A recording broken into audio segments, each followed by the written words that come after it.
महाप्रेम तथा बुद्ध परम पूज्य बाबा साहेब अम्बेडकर जी, उनके बैठे साइकिल जी को मेरा पंचांग प्रणाम।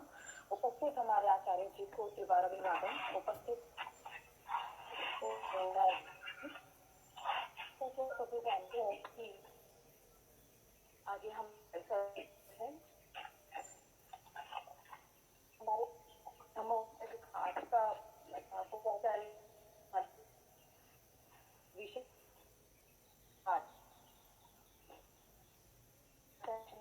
बताते हैं। मैं आचार्य करती हूँ कि वे हम सभी को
सुपटिपन्नो भगवतो सावकसङ्गो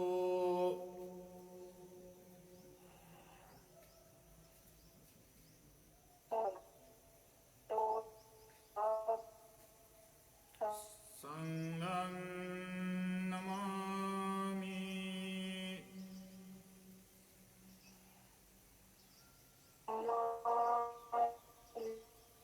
बुद्धं नमामि।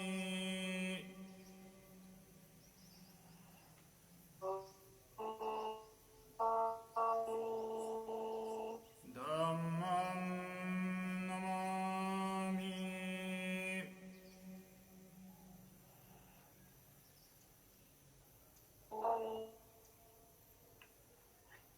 संघं नमामि।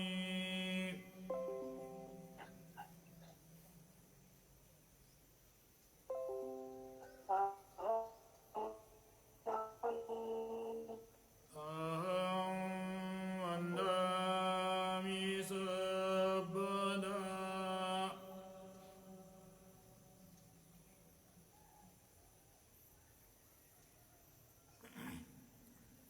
नमो तस्स भगवतो अरहतो सम्मा सम्बुद्धस्स।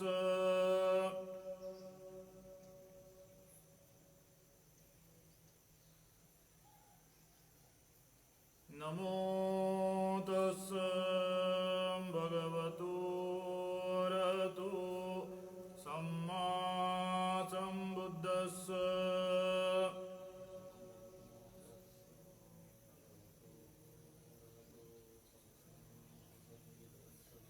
नमो तस्स भगवतो अरहतो सम्मा सम्बुद्धस्स।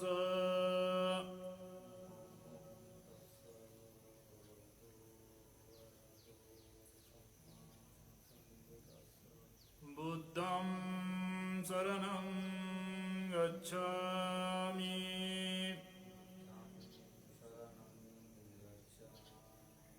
धम्मं शरणं गच्छामि।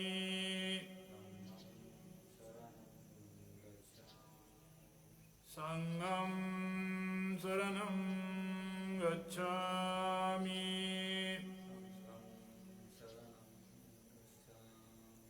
द्वितीयं बुद्धं शरणं गच्छामि।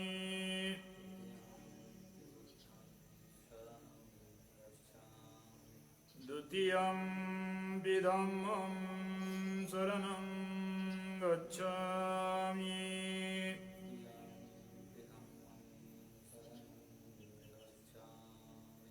द्वितीयम्पि संघं शरणं गच्छामि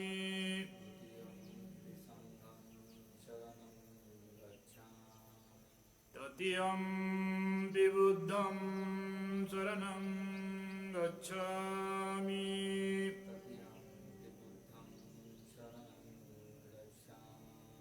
तृतीयम्पि धम्मं शरणं गच्छामि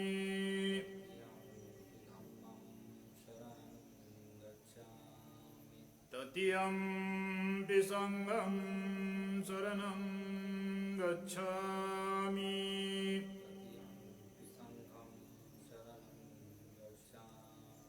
पानातिपाता वीरमणि सिक्खापदं समादयामि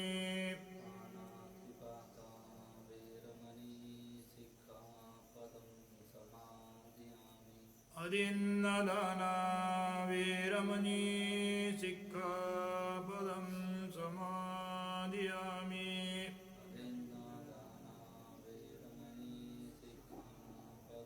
बनते ही आवाज येत नाही आहे.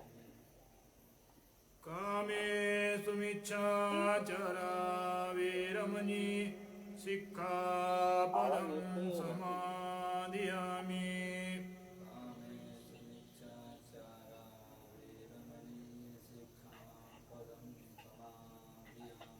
मुसावादा वीरमणि सिक्खापदं समादयामि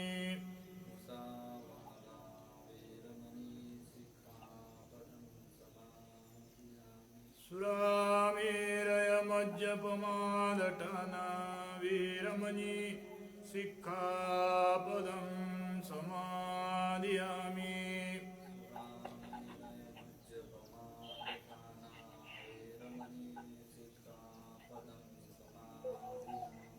सब्बपापस्स अकरणं कुशलस्स उपसम्पदा स्वचित्तपर्योदपनं एतं बुद्धानुशासनं साधु साधु साधु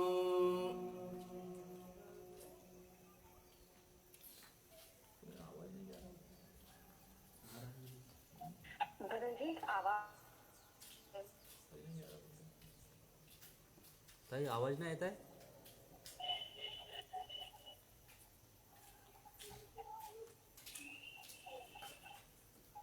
ज्योतिताई आवाज येत आहे.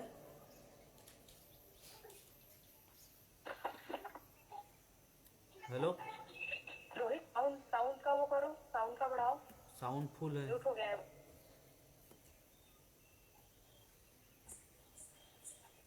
हेलो अब आ रहा है, अब आ रहा है, अब आ रहा है।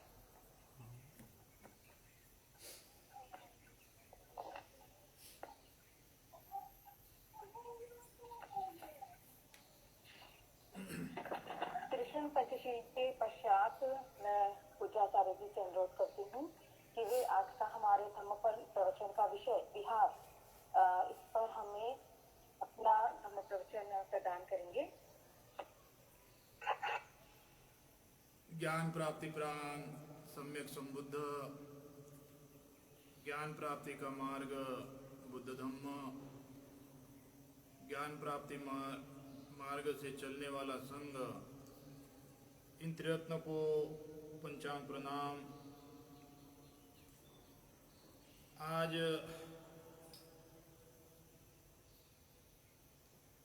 ये ऑनलाइन प्रवचन माला विहार इस विषय में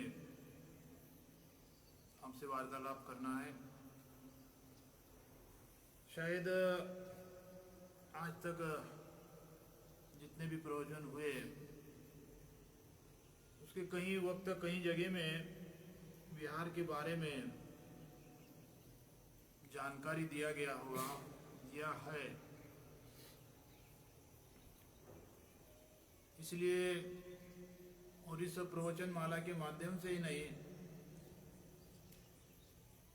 मैं कहीं बाहर जाकर प्रवचन देता हूँ या फिर किसी लिखान में के माध्यम से विहार के बारे में अपना मन व्यक्त करते रहता हूँ। इसलिए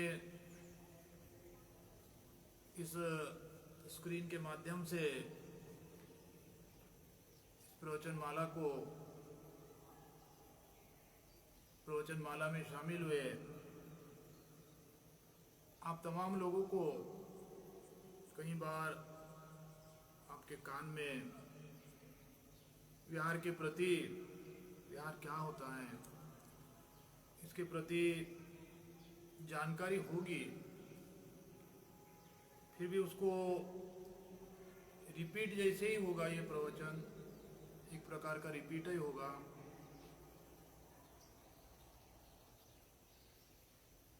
हम 5 महीने से ये प्रवचन माला चला रहे हैं, ऑनलाइन के माध्यम से ये प्रवचन माला चला रहे हैं। उसमें मेरी जानकारी के माध्यम से जो बुद्ध धम्म के प्रति आप लोगों से बुद्ध धम्म के बारे में जो विचार चिंतन शेयर करना है वो करते आ रहे हैं। और वही इस प्रवचन माला के माध्यम से ही नहीं, जब कब मेरा प्रवचन होता है, आपसे मुलाकात होती है, तब वही धम्म के प्रति आपके साथ या समाज के प्रति आपके साथ वार्तालाप होता है। परंतु बुद्ध धम्म ये वार्तालाप का क्षेत्र नहीं है, क्योंकि बुद्ध धम्म ये फिलोसफी नहीं है। वार्तालाप करे, चिंतन करे, आपस में चर्चा करे, किसी की बात सुने, जीवन भर इतना भी करें तो भी वो धम्म आपके ना तो मन में रुजना है, ना तो आपके तन में रुजना है, और ना तो उस रुझा ही नहीं है तो आपके जीवन में प्रोग्रेस मंगल आना ही नहीं है। फिर धम्म का मतलब क्या होता है? धम्म का मतलब वो होता है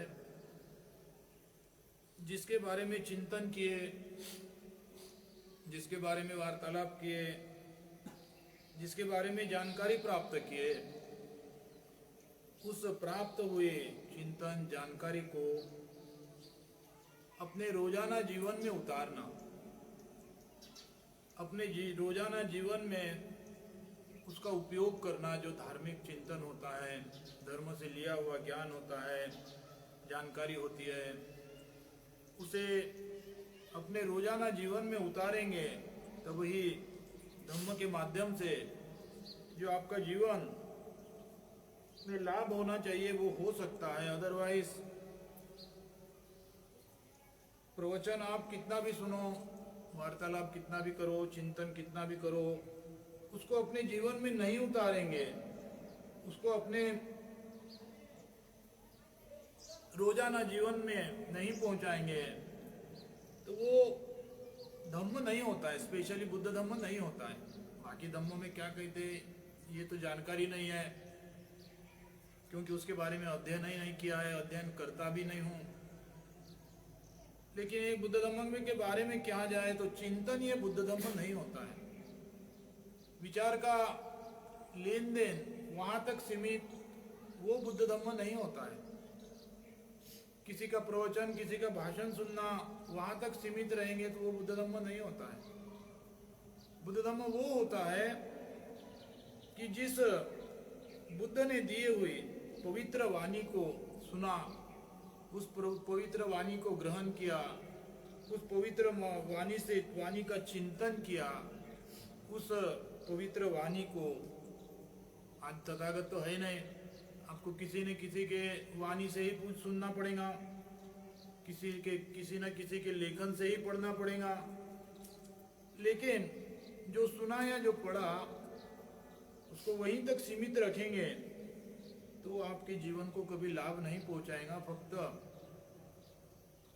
आप यही सोचते रहेंगे कि मुझे ज्ञान बहुत मिला है, लेकिन वो ज्ञान नहीं होता है, वो फक्त इंफॉर्मेशन होता है।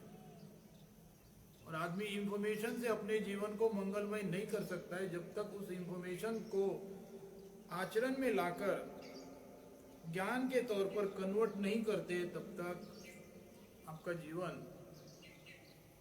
मंगलमय नहीं हो सकता है। आज हम 5 महीने से प्रवचन हर हफ्ता नियमितता से, कल एक कोई सज्जन आए, को पता चला कि कुछ दिन में बनते जी यहाँ और कोई बाहर जा रहा है, तो उनको वो चिंता जता रहे थे कि बनते जी आप बाहर जाएंगे तो प्रवचन का क्या होगा, ये प्रवचन माला जो चल रही इसका क्या होगा। आज ये चिंता का विषय नहीं है कि प्रवचन माला मैं कहीं भी रहूं तो वो खंडित हो जाएंगे, ये चिंता का विषय नहीं है। मैं कहीं भी रहूंगा तो भी अखंडित से चलते ही रहेगा, लेकिन वो अखंडितता फक्त प्रवचन तक सीमित रहेंगी तो उसका लाभ आपको नहीं हो सकता है। मैं हफ्ते में एक दिन संडे के 10 बजे से करीब 11 बजे तक या तो आपके साथ प्रार्थना करता हूँ, वंदना करता हूँ, फिर आधा पौन घंटा प्रवचन देता हूँ। आपके साथ मेरा जो संबंध है हफ्ते का ज़्यादा से ज़्यादा 1 घंटे का संबंध है, लेकिन ये 1 घंटे में आपके अंदर में जो श्रद्धा निर्माण होती है, जो भावना निर्माण होती है, जो जानकारी निर्माण होती है, उस श्रद्धा, भावना, चिंतन, जानकारी उसको उसी 1 घंटे के बीच में छोड़ देंगे तो वो कोई आपके काम में नहीं आएगा, आपके जीवन में कोई असर नहीं पड़ेगा।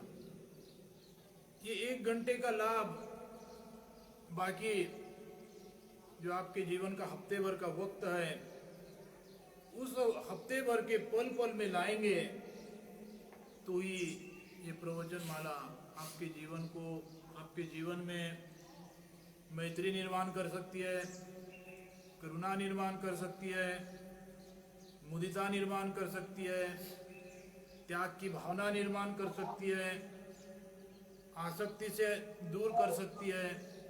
लेकिन वो तब जब आप इस 1 घंटे को बाकी बचे हफ्ते भर के जीवन में उपयोग में लाएं। तो आज हम बिहार इस विषय को लेकर वार्तालाप कर रहे हैं। विहार किसके लिए बांधा जाता है, किसके लिए निर्माण किया जाता है, ये बुद्ध ने अपने वाणी में, बुद्ध की वाणी मतलब बुद्ध का जो भी कुछ बुद्ध ने बोले हुए शब्द को जो लेखन में कन्वर्ट कर कर गाथाएं बनाई है, सूत्र बनाया है, उसमें पेश किया है कि विहार किसके लिए, किस रीजन से बनाया जाता है। लेकिन हमें वो पता नहीं है, हमने वो पता करने की कोशिश नहीं की कि बुद्ध के शब्द में, बुद्ध की वाणी में जो पवित्र वाणी है, उस वाणी में विहार को निर्माण करने के लिए जो रीजन बुद्ध ने बोला है वो रीजन क्या है, हमें यही नहीं मालूम। हम इसको पढ़ने की कोशिश ही नहीं की। विहार का नाम तो इस्तेमाल कर लिया, लेकिन विहार के पीछे जो बुद्ध की भावना थी, विहार के पीछे जो बुद्ध के चिंतन था, जो सिद्धांत था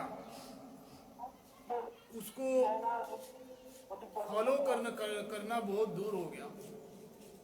जब हम समझे ही नहीं बुद्ध का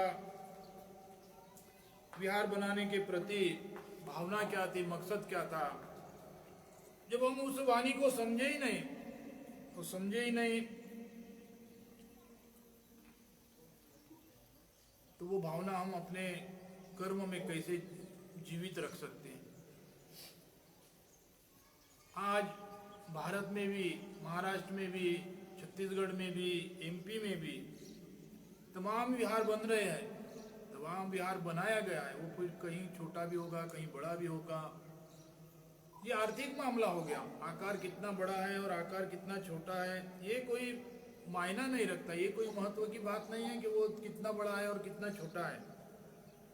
तो जहां जहां बनता है, जो जो बनाता है, उनके आर्थिक के ऊपर है। विहार बनाते वक्त बनाने का जो रीजन, कारण होता है वो महत्वपूर्ण होता है। फिर विहार बनाते क्यों? आप कभी, मैं आज महासमाधि भूमि महाविहार से ही ये प्रवचन दे रहा हूँ। आप मेरे पूछे कि प्रतिमा यहाँ दृश्य देखकर समझ ही रहे कि आज बंते जी महासमाधि भूमि महाविहार में ही है।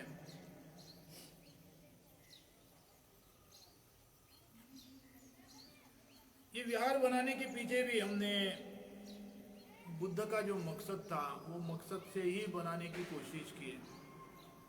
आपने कभी महासमाधि भूमि में, महाविहार में आए होंगे, पता नहीं गौर से देखा या नहीं देखा। ये विहार के जो शिखर में, चोट में एक खंबा जैसा एक खंबा खड़ा है और उस खंबे के सबसे ऊपर में एक अग्नि का रूप देकर मोन्यूमेंट खड़ा है। आपको शायद पता भी नहीं चला होगा कि वो है क्या, लेकिन वो है अग्नि का प्रतीक। अग्नि बोले तो हमारे दिल में ये आता है कि किसको जलाकर खाक कर देना। बुद्ध धर्म में जब कब अग्नि की बात आती है तब बुद्ध धर्म का अग्नि किसी को जलाकर खाक करने वाली नहीं होती है। अग्नि का बुद्ध धर्म जहाँ कहाँ अग्नि को पेश करता है वो अग्नि इसलिए कि हम सबके अंदर में जो राग, द्वेष, मोह, इस तरह की तमाम तृष्णा है, ये तृष्णा के प्रतीक के रूप में विहार के सबसे ऊपर भाग में जो छत खत्म हो जाती है, छत के ऊपर में एक खंबे जैसा है, उस खंबे के सबसे ऊपर का भाग अग्नि के जैसे दिखता है। नहीं भी दिखता होगा तो भी वो अग्नि के भावना से ही बनाया है। और वो अग्नि राग, द्वेष, मोह इसका प्रतीक है, तृष्णा का प्रतीक है। और वो इसलिए वहां प्रस्तापित किया है कि विहार उसके लिए होता है कि अपने अंदर के राग, द्वेष, मोह, इस तरह की जो तृष्णा होती है, जो अग्नि होती है, उस अग्नि को नष्ट करना, उस अग्नि को समाप्त करने की जगह, वो जगह होती है विहार। परिनिर्वाण का अर्थ ही वो है। परिनिर्वाण ये शब्द अपने विश्लेषण करेंगे तो आपको ये पता चलेगा कि उसका अर्थ है कि अग्नि की समाप्ति। हमारे अंदर में जो तृष्णा की अग्नि जल रही है, उस तृष्णा के अग्नि को समाप्त करना, उस अंदर में जल रही है तृष्णा के अग्नि को नष्ट करना, उस तृष्णा के अग्नि से वंचित होना, ये होता है ज्ञान, ये होता है परिनिब्बान, निब्बान। विहार का अर्थ वो होता है कि आदमी के अंदर में, मानव के अंदर में, मानव ही नहीं हो, जो भी कुछ जीव जंतु हो, उसके अंदर में जो तृष्णा होती है, जो अग्नि होती है, उसको नष्ट करने की जगह ये विहार। और दूसरी बात, एक शरण की जगह, शरण जाने की जगह। बड़े समुद्र में नाव तैरते रहता है तब तक ठीक है, लेकिन वो तैरते तैरते कभी उसकी ईंधन समाप्त हो जाती है, कभी उसके इंजन वगैरह में खराबी आती है, या कभी चलाने वाले के शरीर खराब हो जाता है, बीमार पड़ जाते हैं। ऐसे वक्त उस नाव को शरण स्थल की जरूरत होती है। वो नाव उसी समुद्र में तैरते रहेगा तो वो या तो टूट जाएगा, डूब जाएगा, बड़ी हादसा होंगी, घटना होगी। लेकिन वो होशियारी से, चलाने वाला होशियारी से उस शरण तक लेकर जाएगा तो वो नाव खराब भी हो गया होगा, नाव चलाने वाले बीमार हो गए होंगे, नाव का ईंधन समाप्त भी हो गया होगा, तो भी वो नाव सुरक्षित रह सकता है। उसी तरह आदमी ये दुखित संसार में जी रहा है। ये जो संसार है, ये संसार दुख भरा संसार होता है, और इस संसार से, संसार ये दुख का संसार जो है, इससे मुक्त होने के लिए कोई आश्रय की जगह की आवश्यकता होती है। और हम वो आश्रय की जगह खोज पाए तो ठीक, देख पाए तो ठीक, पहुंच पाए तो ठीक। उस आश्रय की जगह को, शरण स्थल को खोज नहीं पाएंगे तो उसी दुखी संसार में ही जीना होगा। उस आश्रय की जगह, शरण की स्थल तक हम पहुंच नहीं पाएंगे, उसका लाभ नहीं ले पाएंगे, तो हम नाव खराब होकर, बिगड़कर, ईंधन समाप्त होकर भी समुद्र के ऊपर डूबते डूबते तैर रही है। हमारा जीवन वही होता है। अर्थात विहार जो होता है वो आदमी के जीवन में जब आश्रय की जगह, आश्रय का आवश्यकता होती है, सेफ्टी जगह की आवश्यकता होती है, तन के लिए, मन के लिए, काया के लिए, वाचा के लिए सेफ्टी जगह की जो आवश्यकता होती है, वो जगह होती है विहार। हमने ये सीखा नहीं, विहार क्या होता है ये हमने सीखा नहीं। सीखे बिना एक बिल्डिंग बनाकर उसको विहार नाम ये दे दिया, और पता नहीं उस इमारत में, उस बिल्डिंग में, विहार में जो होना चाहिए, संसार के दुख मुक्त का जो आश्रय का स्थल होना चाहिए, वो हो रहा या नहीं, ये एक चिंता की बात है, चिंतन की बात है। अब विहार में आते हैं, ये इसलिए आते हैं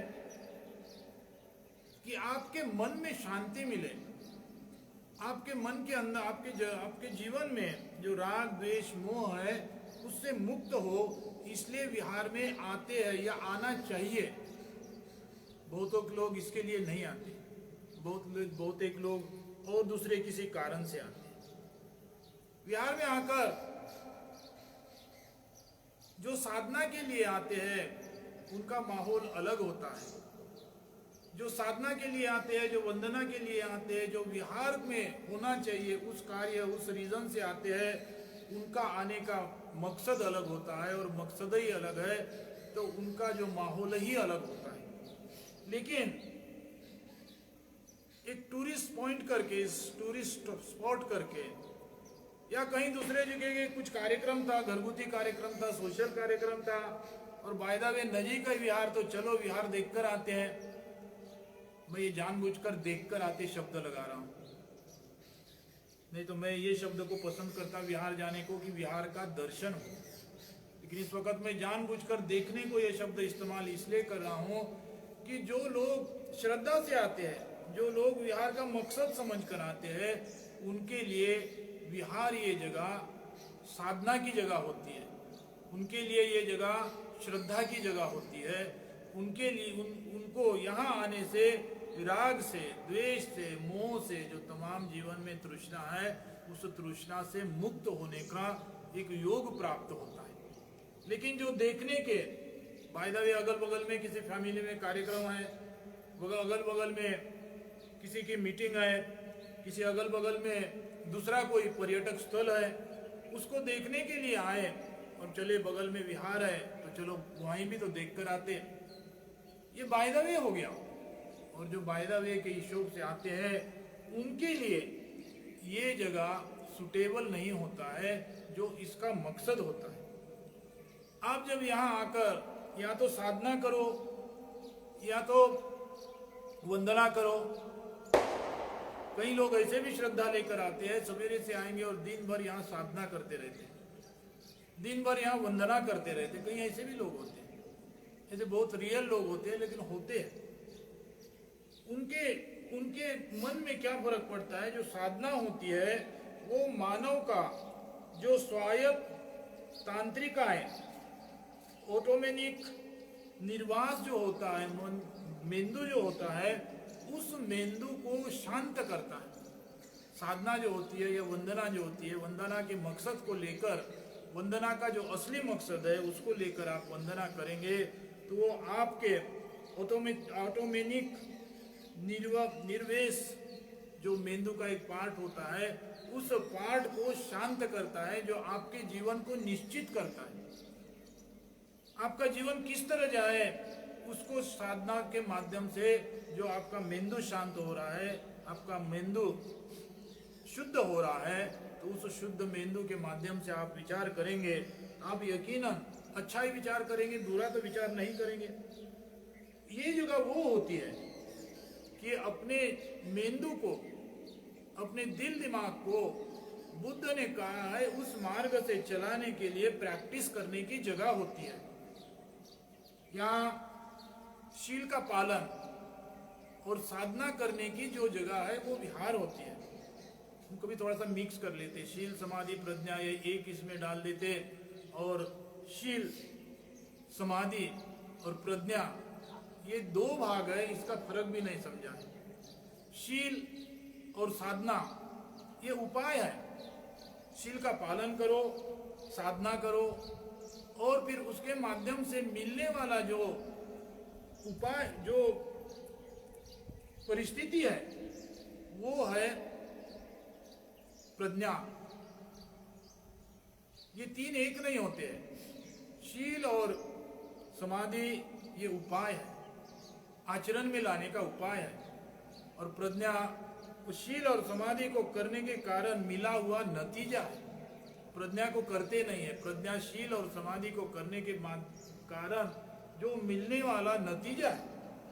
तो ये विहार जो होता है, ये विहार शील का पालन करके समाधि साधना विपश्यना करना, सूत्र का पठन करना, वो जगह होती है, और उसके माध्यम से आपको नतीजा के तौर पर ज्ञान प्राप्त होता है, प्रतिज्ञा प्राप्त होती है।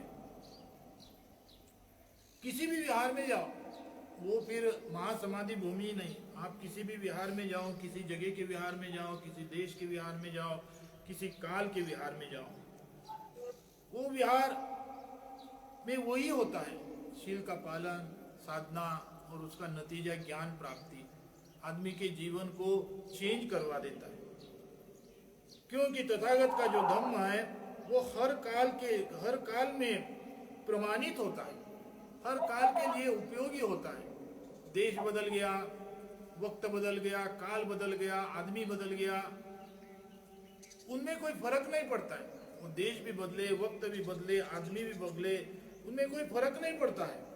तथागत का जो धम्म है वो धम्म हर वक्त के लिए, हर काल के लिए, हर जगह के लिए, देश के लिए, हर मानव के लिए। वो अपने आप को बहुत बड़ा समझता है, वो अपने आप को बहुत पैसे वाला समझता है, वो अपने आप को बहुत ज्ञानी समझता है, वो अपने आप में सीमित कर लेता है अपने आप को। हाथी के ऊपर चढ़कर एक चींटी हाथी को देख नहीं पाती है, उसका चींटी का जितना ही क्षेत्र है उस क्षेत्र को ही वो चींटी हाथी समझती है।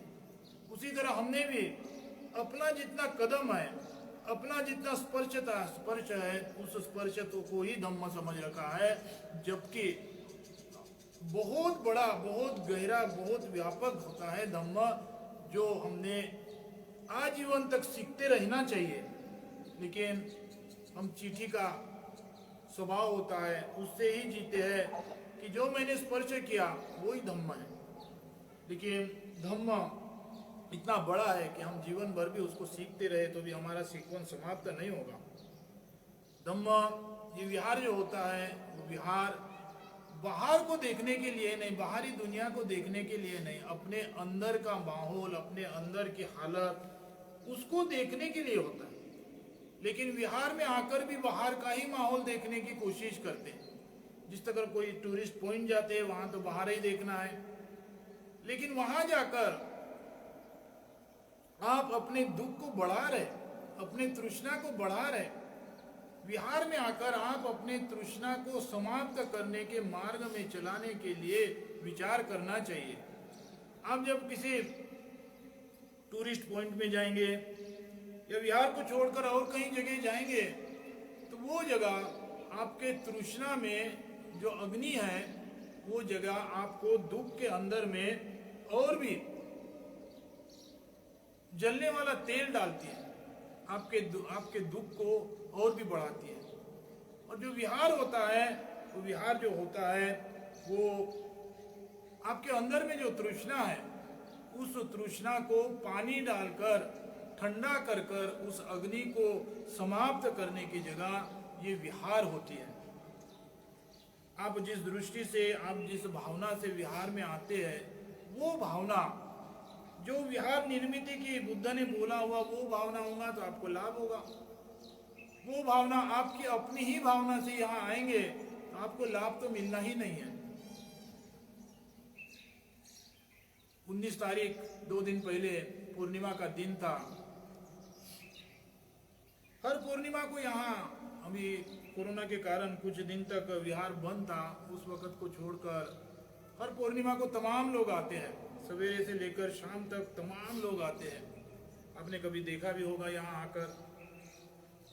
मैं यहाँ 1985 से हूँ। ये महाविहार 2007 में बना है। मैं इतने साल से यहाँ हूँ, लेकिन ये 2 दिन पहले जो इस विहार में शोर मचा वो जिंदगी में पहली बार देखा। हमने शायद 8 फरवरी को भी यहाँ आए होंगे तो 19 तारीख को जितने लोग आए उससे 10 पट से भी ज्यादा लोग आते हैं। ये एक इस एरिया का लोगों का श्रद्धा स्थल बन गया। लोग दुनिया घूम घूम कर लोगों को एकत्र करने की कोशिश करते हैं। साल में एक बार ये ऐसी जगह है कि हर पूर्णिमा को उससे भी ज्यादा लोग आते हैं, जो लोग घूम घूम कर एकत्र करने की कोशिश करते हैं। हर पूर्णिमा को आते हैं। और 19 तारीख को भी 19-20 ज्यादा आए होंगे, लेकिन जो शोर मचा वो शोर तो यहाँ 10 बजे से साधना होता है, वंदना होता है, प्रवचन होता है, लेकिन वो शोर इतना बड़ा था कि जो यही ऑनलाइन से उसका प्रचलित किया गया था, लेकिन शायद सुनने वाले को मेरा आवाज नहीं, जो विहार के अंदर में या जो परिसर में शोर मच रहा वो शोर ही ज्यादा सुनाई दिया होगा। या किसी कर्मचारी के माध्यम से या यहाँ निवास करते उन लोगों के माध्यम से स्वच्छता के प्रति बहुत ध्यान दिया जाता है। आप जनरल दिन आएंगे तो शायद ही कचरा दिखाई देगा, और होगा तो भी करने वाले आप ही हो, यहाँ दूसरा कोई नहीं आता तो बुद्ध के अनुयायी आते हैं, बाबा साहब के अनुयायी आते हैं। कचरा फेंक कर भी जाते तो वही फेंक कर जाते, दूसरा कोई कचरा करने वाला है नहीं यहाँ। लेकिन 19 तारीख 20 तारीख को जो कचरा था यहाँ पड़ा हुआ, वो कचरा मैं शब्द से आपके सामने पेश नहीं कर पा रहा हूँ। आपको फोटो दिखाऊंगा तो आपको भी लगेगा कि बंते जी क्या बोल रहे हैं, लेकिन वो टेक्निकली मैं वो फोटो भी नहीं दिखा पाऊंगा। यहाँ कर्मचारी है साफ सफाई करने को, वो कर्मचारी बेचारे सवेरे 6-7 बजे आते और दिन भर सफाई करते रहते। 2 दिन हो गया वो उतनी ही सफाई कर रहे, लेकिन आज अभी इस वक्त 2 दिन हो गए फिर भी उस वक्त जो फेंका गया कचरा पड़ा है। हम अपने आप को बुद्ध अनुयायी समझ रहे हैं, अपने आप को बाबा साहब के अनुयायी समझ रहे हैं। कोई रास्ते में बैठ गए खाना खाते हैं, कोई किसी को बोलने को गए तो बोलते हैं बनते जी यहाँ तो इतनी बड़ी जगह है, दूसरी जगह देख लो, आपको क्या करना है। उनको विहार की जो स्वच्छता है, विहार की जो महत्वता है वो जरूरत नहीं है, उनके अपने पेट भरने की जरूरत है, उसके लिए विहार का इस्तेमाल किया जाता है। पता नहीं उसके पहले कहाँ गए, कोई कहीं टूरिस्ट पॉइंट गए होंगे, कहीं मीटिंग में गए होंगे, या कोई फैमिलियर इसमें गए होंगे, कहाँ गए पता नहीं। वो बाय द वे आए थे उस दिन के लोग। आज मैं सवेरे पेटिया पूजा कर रहा था, तब भी कोई लोग आए, 5-10 लोग आए। वो इतने शांतता से आए कि वो एक इंग्लिश में कहावत है कि सुई गिरता तो भी उसका आवाज नहीं आता। इतना शांतता से वो 10-15 लोग साधना कर गए, वंदना कर गए, घंटा भर उनको जो करना था वो कर गए। एक इतना छोटा सा आवाज नहीं। वो इसलिए आवाज नहीं था, वो इसलिए श्रद्धा पूर्वक वक्त था कि वो लोगों का यहाँ विहार में आने का जो रीजन था, वो रीजन ये था कि ये मेरे श्रद्धा का स्थल है। ये मैंने अपने राग द्वेष मोह के समान जो मेरे अंदर में तृष्णा है, उस तृष्णा को समाप्त करने की जगह है। मेरी अपनी श्रद्धा को बढ़ाना है, मेरे अपने बुद्ध धम्म के प्रति जो चिंतन है उसको बढ़ाना है, मेरे अपने अंदर के तृष्णा को समाप्त करना है। ये आने के पहले ही वो भावना से आते हैं। इसलिए यहाँ उस भावना से आने वाले लाख लोग भी आएंगे तो भी सुई गिरी तो भी आवाज नहीं आता है। लेकिन 5-10 हजार लोग आते हैं, वो लोग कहीं और दूसरे रीजन से इस एरिया में आते हैं, और वहां जिस रीजन से आए हैं उसी रीजन से विहार में आते हैं। बाय द वे नजीक में बड़ा विहार है, चलो देखने को जाते हैं। फिर वही होता है। शोर तो इतना मचा है कि 30 साल के बीच में मैंने पहली बार सुना इतना उतना शोर। कचरा तो इतना कर गए कि आज भी कचरा पड़ा है। हम दूसरे धर्म के लोगों को बहुत आलोचना करते हैं, विरोध करते हैं, लेकिन हम यकीनन से कह सकते हैं कि ये जो कचरा फेंका है, जो शोर मचाया है, जिसकी हम आलोचना करते हैं, जिसका हम विरोध करते हैं, वो लोग नहीं थे। हम जिसको अपना समझते हैं वही लोगों ने शोर मचा कर गए, वही लोगों ने कचरा कर गए। आज हमारे को थोड़ी सी जरूरत है कि विहार क्या है, विहार किसके लिए है, विहार का उपयोग कैसा होना चाहिए, विहार का उपयोग किस तरह होना चाहिए, ये हमने फिर से एक बार सीखने की जरूरत है। हमारे अंदर में विहार के प्रति जो शुद्ध श्रद्धा निर्माण करना चाहिए, वो श्रद्धा निर्माण करने की जरूरत है। नहीं तो विहार भी छोटा भी होगा या बड़ा भी होगा, करेंगे वही शोर मचाने को आएंगे, पिकनिक का एक भाग समझ कर आएंगे, मीटिंग का एक भाग समझ कर आएंगे, फैमिली के समाज के फैमिली के अंदर में होता है फैमिलियर कार्यक्रम, उसका एक भाग समझ कर आएंगे, शोर मचा कर जाएंगे, कचरा कर जाएंगे, और फिर वहाँ ना आपको मिलना है ना और किसी के। भक्त और भक्त विहार में जो काम कर रहे हैं उन लोगों का मन दुखा कर जाना है। विहार जो होता है अपने स्वार्थ को त्यागने के लिए आते हैं। पर्यटक क्षेत्र होता है अपने चाहत को बढ़ाने के लिए जाते हैं। और भी कोई जगह होगी अपने मांग को संपन्न करने के लिए जाते हैं। लेकिन विहार जो जगह होती है वो अपनी चाहत को मिनिमाइज करने के लिए आते हैं, अपने आसक्ति को नष्ट करने को, समाप्त करने को जाने की वो जगह होती है विहार। लेकिन उस श्रद्धा से आए तो आप दूसरे किसी भावना को लेकर, दूसरे कुछ इच्छा को लेकर, दूसरे किसी माहौल को लेकर आते हैं, फिर वो विहार नहीं रहता है। वो विहार के प्रति भी यहाँ आने के पहले जहाँ गए होंगे उसी माहौल को लेकर आते हैं, जो कि आपके स्वार्थ को सिद्ध करने की जगह होती है, जो कि आपके चाहत को, आपके आसक्ति को सिद्ध करने की जगह होती है। विहार वो नहीं होता है। विहार वो होता है कि आपकी जो आसक्ति है उससे आप दूर हो, आपकी चाहत है, उस आपके चाहत को, आपका जो स्वार्थ है उस स्वार्थ से आप जितना दूर हो सकते उतना दूर होना है, वो विहार होता है।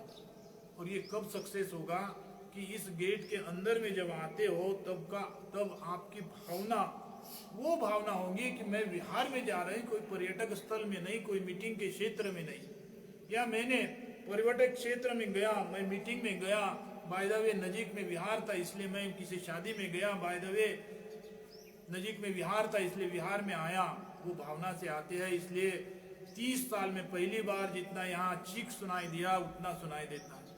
30 साल में पहली बार जितना कचरा नहीं देखा उतना 19 तारीख को कचरा दिखाई दिया। बड़ी दुख की बात है, क्योंकि वो फेंकने वाले, वो चिल्लाने वाले, हम जिसकी आलोचना करते हैं, विरोध करते हैं, वो नहीं होते हैं। वो होते हैं जिसको हम अपने धर्म का समझते हैं, जिसको हम अपने समाज का समझते हैं। आगे हमने वो ध्यान रखना चाहिए कि विहार को विहार समझकर ही जाएं। विहार में जाते वक्त दूसरी कोई पर्यटक क्षेत्र की भावना नहीं, दूसरी कोई मीटिंग की भावना नहीं, दूसरी कोई फैमिलियर शादी और भी कोई फैमिली में कार्यक्रम होता है, वो भावना को लेकर विहार में ना जाए। विहार में उसके लिए जाए कि विहार के मतलब समझकर, विहार का अर्थ समझकर, अपने राग द्वेष मोह इसको समाप्त करने के लिए, वहाँ साधना करने के लिए, शील का पालन करने के लिए, वंदना करने के लिए जाए, तो यकीनन आपके जीवन में राग द्वेष तृष्णा अज्ञान जो है वो एकाएक तो नहीं निकलेगा, लेकिन एक एक लेहर जो समाप्त होते जाता है, उसी तरह आपके जीवन के अंदर का जो तृष्णा है, राग है, द्वेष है, मोह है, ये उस भावना से आप विहार में आए तो जरूर निकल सकता है। लेकिन उसके लिए सबसे बड़ा जो आवश्यकता है वो आपके भावना का है, आपकी श्रद्धा का है कि आप किस भावना को लेकर विहार में आएंगे, किस श्रद्धा को लेकर विहार में आएंगे। आप जो बुद्ध ने कहा है उस भावना, उस श्रद्धा को लेकर विहार में आएंगे तो जरूर आपके अंदर में राग द्वेष मोह ये जो तृष्णा है इसको मिटाकर आपके जीवन के अंदर में जो शांति चाहिए, जो प्रोग्रेस चाहिए, जो समाधान चाहिए, जो हित चाहिए, जो मैत्री चाहिए, जो करुणा चाहिए, वो जरूर प्राप्त हो सकती है। उसके माध्यम से आप अपना ही जीवन नहीं, दूसरे के जीवन को भी मंगलमय कर सकते हैं। विहार उसके लिए होता है। विहार कोई पर्यटक क्षेत्र, कोई मीटिंग की जगह, कोई फैमिलियर कार्यक्रम में आए और बाय द वे आए, उस माहौल से यहाँ आएंगे। विहार में कोई भी हो, महासमाधि भूमि हो या और भी कोई हो, उससे आपको लाभ नहीं होगा। मैं फक्त शोर और कचरा ही बोल रहा हूँ। जो हर पूर्णिमा को यहाँ कार्यक्रम होता है, वंदना होती है, साधना होती है, प्रवचन होता है, इतना शांतता से होता है कि ना माइक की जरूरत रहती है। हजारों लोग आते हैं लेकिन कभी माइक लगता नहीं है यहाँ। लेकिन उस दिन 19 तारीख को इतना शोर मच गया था कि शायद आपने वेबसाइट के माध्यम से देखा भी होगा कि प्रवचन जो कर रहे उनका आवाज कम और जो चिल्ला रहे लोग उनका आवाज ज्यादा। तो हर वक्त जिस तरह के पूर्णिमा का कार्यक्रम होता है वो होना नामुमकिन था। विहार में जब आते हैं तब अपना सोचकर नहीं, दूसरे के हित सोचकर विहार में आना चाहिए। दूसरे के मंगल जीवन की अपेक्षा कर कर विहार में आना चाहिए। अपना जो नुकसान होगा उसका सहन करना चाहिए। लेकिन ये 19 तारीख एक हमारे लिए विचार करने का दिन हो गया कि विहार दूसरे के जीवन के मंगल के लिए आने की जगह होती है। लेकिन उस दिन जो लोग आए वो अपने ही जीवन में डूबे हुए थे। दूसरे को कितना भी दुख पहुंचे, कितना भी त्रास पहुंचे, उनके दिल दिमाग में छटाक भर का भी विचार नहीं था। इसलिए कार्यक्रम करना तो था, कर तो लिए, लेकिन हर महीना जिस सिस्टम से होता है, हर महीना जिस पद्धति से होता है वो भी नहीं हो पाए। अर्थात उस दिन आने वाले लोगों में से तमाम लोग, सबके सब तो नहीं, लेकिन तमाम लोगों ने अपने हानि के साथों साथ ये विहार को दूसरे के जीवन के नुकसान तक लेकर गए। ये हम इसलिए वो कर पाए कि उन लोगों को विहार क्या होता है ये नहीं मालूम था। आज मैं कोशिश कर रहा हूँ कि उन लोगों ने भी ये मेरा प्रवचन सुनकर विहार का अर्थ समझे और आगे विहार में जाते वक्त ये ध्यान रखे कि विहार क्या होता है, विहार किसके लिए बांधा जाता है, किस रीजन से बांधा जाता है। तो विहार के अंदर में आने वाले सभी का जीवन का लाभ हो सकता है। आज जो प्रवचन विहार इस विषय के ऊपर में दिए, स्पेशली इस प्रवचन को ग्रहण कर रहे, सुन रहे आप सब लोगों से अनुरोध करता हूँ कि विहार जो होता है, 60 साल में शायद विहार को हमने विहार नहीं रखे, कुछ तो विहार है विहार, लेकिन 60 साल को हमारे को समाज भवन की आवश्यकता है। ठीक है, समाज भवन की आवश्यकता है। समाज भवन और विहार, इसमें जमीन आसमान का फर्क होना चाहिए। वो फर्क भी हमने समझे नहीं। हमसे गुजारिश ये है कि विहार को विहार समझ कर ही इस्तेमाल करें, विहार को विहार समझ कर ही उसका उपयोग करें, ताकि आपका जीवन और आपके साथ में पराया का जीवन भी मंगलमय हो। आज का प्रवचन वक्त थोड़ा सा एक्सेस ज़्यादा हो गया, परंतु आप मेरी बात को, मेरी भावना को, मेरे चिंतन को समझेंगे और आज का ही प्रवचन नहीं, आज तक जो हो रहा और आगे भी जो होगा उस प्रवचन को आप अपने जीवन में उतारेंगे। यही अनुरोध कर कर आज के प्रवचन को समाप्त करता हूँ।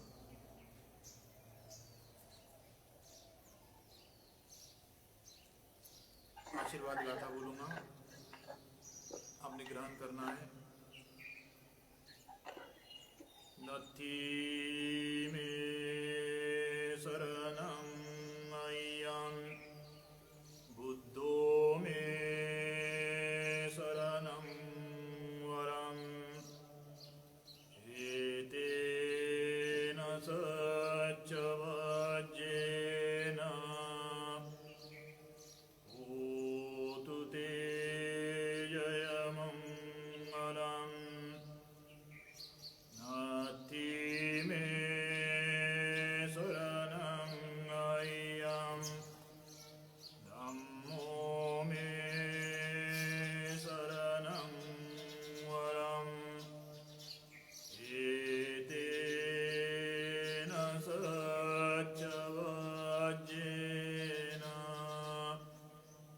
होतु ते जयमङ्गलम्।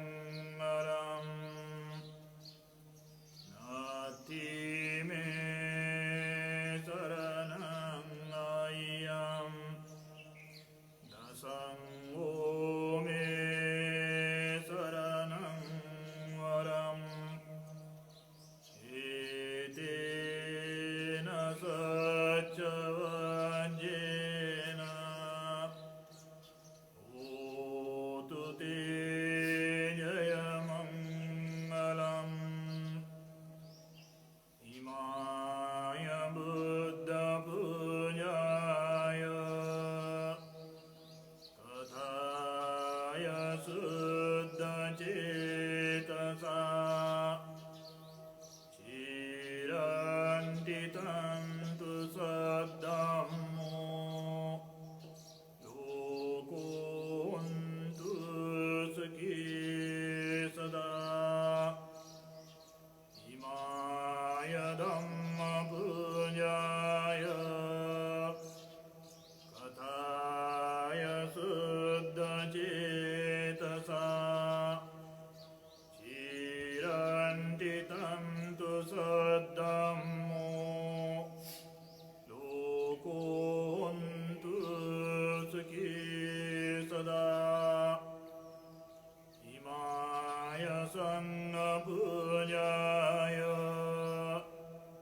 कथाय शुद्धचेतसा,